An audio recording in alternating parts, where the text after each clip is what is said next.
जय हिंद फ्रेंड्स, आप सभी का स्वागत है आपके अपने चैनल जैक वाला में, जहाँ पे कि हम लोग बात कर रहे थे क्लास 9th को लेकर। लेकिन आज ये वायरल प्रश्न 20 मार्च प्रथम पाली, जो कि आपका एनुअल एग्जाम होने वाला है 2023, आपको ही पता है क्लास 10 सामाजिक विज्ञान का जो है बहुत तेजी से वायरल हो रहा है। तो आज मुझे भी उस क्वेश्चन का जो है पता चला। मैं उसी, ये आप देख रहे हैं यहाँ पे जैक बोर्ड, तो हम लोग आज डिस्कस करने वाले उसी क्वेश्चंस को। आई होप आप लोग को ये बहुत ही अच्छा लगेगा और यहाँ से बहुत बेनिफिट होने वाला है, आपको ये याद रखिएगा। जैसे ये पहला क्वेश्चन आपको दिख रहा है आपके स्क्रीन के ऊपर, फ्रांस में प्रथम विद्रोह कब हुआ था। सीधा हम लोग वन लाइनर क्वेश्चन है तो एमसीक्यू सीधा टिक करते चलेंगे। जितना ज़्यादा प्रैक्टिस कर ले उतना ज़्यादा बेहतर, क्योंकि क्वेश्चन यहीं से आने वाले हैं। फ्रांस में प्रथम विद्रोह कब हुआ था, तो आपको सीधा याद रखना है जुलाई 1830। प्रथम विद्रोह जुलाई 1830। उसके बाद आते हैं हम लोग दूसरे क्वेश्चन की ओर। दूसरा क्वेश्चन आपको दिख रहा है आपके स्क्रीन के ऊपर, कहता है निम्न में से कौन सी घटना पूरे यूरोप के शिक्षित अभिजात वर्ग में राष्ट्र भावनाओं का संचार किया। तो कौन सा ऐसा घटना था, तो ऐसा घटना था यूनान का स्वतंत्रता संग्राम। यूनान का स्वतंत्रता संग्राम जो है ऐसा ही कुछ घटना था। उसके बाद जैसे ही हम लोग आगे बढ़ते हैं क्वेश्चन नंबर 3 की ओर। क्वेश्चन नंबर 3 आपको दिख रहा है आपके स्क्रीन पे, लिखा हुआ है फ्रांस की क्रांति कब हुई। फ्रांस की क्रांति कब हुई, आप लोगों को सीधा ईस्वी याद रखना है 1789 ईस्वी। आपको यहाँ दिख रहा है 1789 ईस्वी। 1789 ईस्वी को हुई फ्रांस की क्रांति। उसके बाद आते हैं हम लोग प्रश्न संख्या 3 के बाद 4 की ओर। और चौथा प्रश्न संख्या जो है यहाँ पे स्क्रीन पे एडजस्ट, अब ये एडजस्ट हो गया। और चौथा जो क्वेश्चन है कहता है यंग इटली सोसाइटी की स्थापना किसने की थी। यंग इटली सोसाइटी की स्थापना किसने की थी, तो आपको याद रखना है मैजिनी ने यंग इटली सोसाइटी की स्थापना की। यहाँ पे लिखा हुआ है मोरसाई यंग इटली, इसका नाम था बर्न यंग ग्रुप, ये पूरा नाम है उसका। अगला जो है पांचवा प्रश्न आपको यहाँ पे दिख रहा है, इटली का एकीकरण कब हुआ। तो इटली का एकीकरण कब हुआ, ऑप्शंस की तरफ बढ़ते हैं तो आपको ऑप्शन दिखेंगे अगले पेज में, और ये इसका ऑप्शन रहा। तो इटली का एकीकरण याद रखिएगा सीधा हम लोगों का 1870 ईस्वी में इटली का जो है एकीकरण हुआ, ईस्वी है तो सीधा याद रखना है। फिर आते हैं छठे नंबर प्रश्न की और छठा नंबर प्रश्न है शुल्क संघ जॉल वेशराइन की स्थापना किसकी पहल पर की गई। तो किसकी पहल पर की गई, तो प्रशा की पहल पर ये काम किया गया था, आपको याद रखना है प्रशा।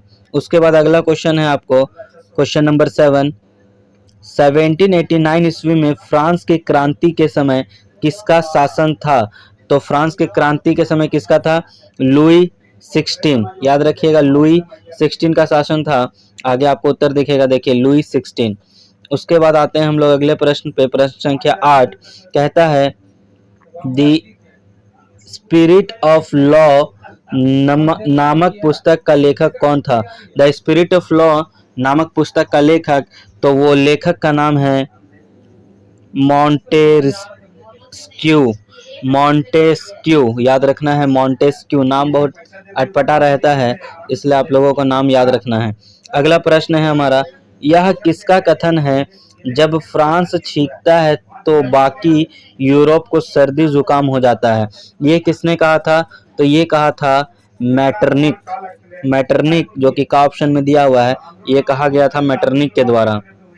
अगला प्रश्न हमारा है जो कि प्रश्न संख्या है 10, कहता है जर्मनी का एकीकरण कब पूरा हुआ। तो जर्मनी का एकीकरण हम लोग बहुत बार नाम सुने हैं, 1871 ईस्वी में जर्मनी का एकीकरण हुआ और विलियम प्रथम को राजा बनाया गया था, याद रखिएगा विलियम प्रथम को राजा बनाया गया था। फिर आते हैं प्रश्न संख्या 11 प्रश्न संख्या आपको दिख रहा है, कहता है फ्रेडरिक सरयू कौन था। तो फ्रेडरिक सरयू कौन था, तो ये एक चित्रकार था और वो भी फ्रांसीसी चित्रकार, सीधा। उसके बाद आते हैं प्रश्न संख्या 12 की ओर। 12 प्रश्न संख्या हिंदू स्वराज नामक पुस्तक के लेखक कौन है। तो इनके लेखक का नाम है महात्मा गांधी, हमारे राष्ट्रपिता महात्मा गांधी।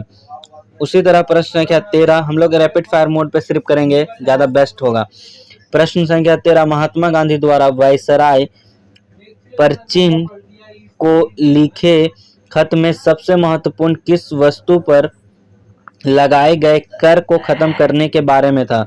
तो किस पर? तो नमक पर। इसके लिए नमक यात्रा आपको याद होगा, दांडी मार्च भी हुआ, तो ये उस चीज से जुड़ा हुआ है।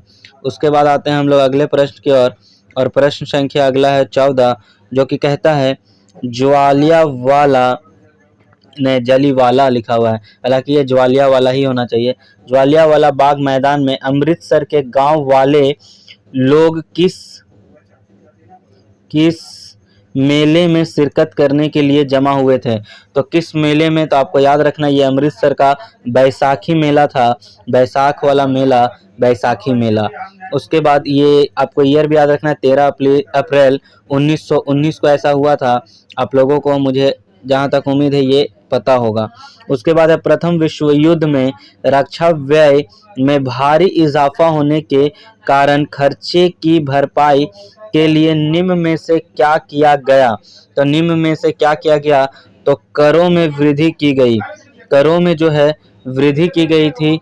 ये इसका लॉजिक था, या फिर बोलिए कि इस तरह से हम लोग उसको कंट्रोल करने का सोचे। उसके बाद आते हैं हम लोग प्रश्न संख्या 16, अहिंसा का धर्म सभी भारतीयों को एकता के सूत्र में बांध सकता है, यह विश्वास किनका था? तो अहिंसा का धर्म, तो आपको सीधा अहिंसा का जहां बात होगा महात्मा गांधी, सीधा टिक करना है, महात्मा गांधी इसका सही उत्तर है। उसके बाद आते हैं हम लोग अगले प्रश्न संख्या 17, जो कि है ज्वालियावाला बाग मैदान में अमृतसर के गांव वाले लोग किस मेले? ये तो अभी हमने ऊपर देखा, ये बैसाखी मेला, ये रिपीटेड क्वेश्चन है, इसको हम लोग आगे बढ़ सकते हैं छोड़कर। अगला क्वेश्चन हमारा प्रश्न संख्या 18, जो कि कहता है असहयोग आंदोलन की समाप्ति किस घटना से हुई? तो असहयोग आपको पता होगा, चोरी चोरा, जिसमें 21 पुलिसकर्मी पुलिस स्टेशन के अंदर जलकर मर गए, उस जगह से खत्म हुई। तो चोरी चोरा हिंसात्मक घटना के साथ ये खत्म हुआ था। उसके बाद आते हैं हम लोग प्रश्न संख्या 19 की और 19 प्रश्न संख्या कहता है भारत छोड़ो आंदोलन की शुरुआत कब हुई?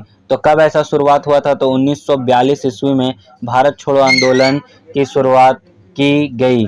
उसके बाद जैसे हम लोग आएंगे प्रश्न संख्या 20, वो कहता है गदर पार्टी की स्थापना किसने की? तो गदर पार्टी की स्थापना की थी लाला हरदयाल। लाला हरदयाल जो थे, उन्होंने गदर पार्टी की स्थापना की है। उसके बाद सीधा हम लोग प्रश्न संख्या 21 की ओर। 21 कहता है महामंदी की शुरुआत कब हुई? महामंदी की शुरुआत कब हुई?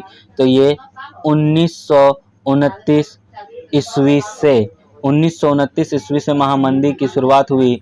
उसके बाद आते हैं सीधा प्रश्न संख्या 22, आर्थिक महामंदी की शुरुआत किस देश से हुई? आर्थिक महामंदी की शुरुआत जो वो अमेरिका से हुई, तो याद रखना है सीधा अमेरिका। प्रश्न संख्या 23, प्रथम विश्व युद्ध की समाप्ति के बाद किसके द्वारा यूरोप की अर्थव्यवस्था को पुनर्जीवित करने का प्रयास किया गया? तो कब किया गया? तो ये किया गया आपका अमेरिका से। प्रथम विश्व युद्ध की समाप्ति के बाद किसके द्वारा? तो अमेरिका के द्वारा जो है ये अर्थव्यवस्था को पुनर्जीवित करने का काम शुरू किया गया। उसी तरह प्रश्न संख्या हमारा 24, जो कि कहता है द्वितीय विश्व युद्ध कब हुआ? तो द्वितीय विश्व युद्ध जो है वो 1939 से 1945 के बीच में चला, 1939 से लेकर 1945। प्रश्न संख्या 25, जो कि हमारा है प्रश्न संख्या 25, ब्रिटेन से जुड़ा हुआ, ब्रिटेन वुड्स सम्मेलन किस वर्ष हुआ? तो ब्रिटेन वुड्स सम्मेलन जो है 1944 ईस्वी में हुआ। हम लोगों को सीधा ईस्वी याद रखना है। उसके बाद अगला प्रश्न है प्रश्न संख्या 27, भाप के इंजन का आविष्कार किसने किया? तो भाप के इंजन का आविष्कार न्यूकोमेन ने किया, न्यूकोमेन, जिसके द्वारा भाप के इंजन की शुरुआत की गई। उसके बाद प्रश्न संख्या 28 है हमारा, स्पिनिंग जेनी नामक कताई मशीन का आविष्कार किसने किया? तो ये आविष्कार जो है किया गया जेम्स हरग्रीव्स, जेम्स हरग्रीव्स, सीधा नाम याद रखना है। उसके बाद आते हैं हम लोग प्रश्न संख्या 29, जो कि है यूरोपीय देशों में किस देश के कपड़े की अत्यधिक मांग थी? तो कपड़े की अधिक मांग थी भारत। यूरोपीय देशों में किस देश के कपड़े की अधिक मांग थी? तो वो भारत के कपड़े। अगला प्रश्न है प्रश्न संख्या 30, जो कि कहता है डॉन ऑफ द सेंचुरी नामक चित्र में किसका महिमा मंडन है? किसका महिमा मंडन है? तो औद्योगिकरण का। ये हमारा 30 क्वेश्चन का प्रैक्टिस हुआ। अगर आपको ये सीरीज अच्छा लगा कमेंट करके बताएं, मैं 30 के बाद और भी क्वेश्चंस जो है लगातार आपको दूंगा। आज के लिए या इस वीडियो के लिए मैं इतना ही रखता हूँ। जय हिंद।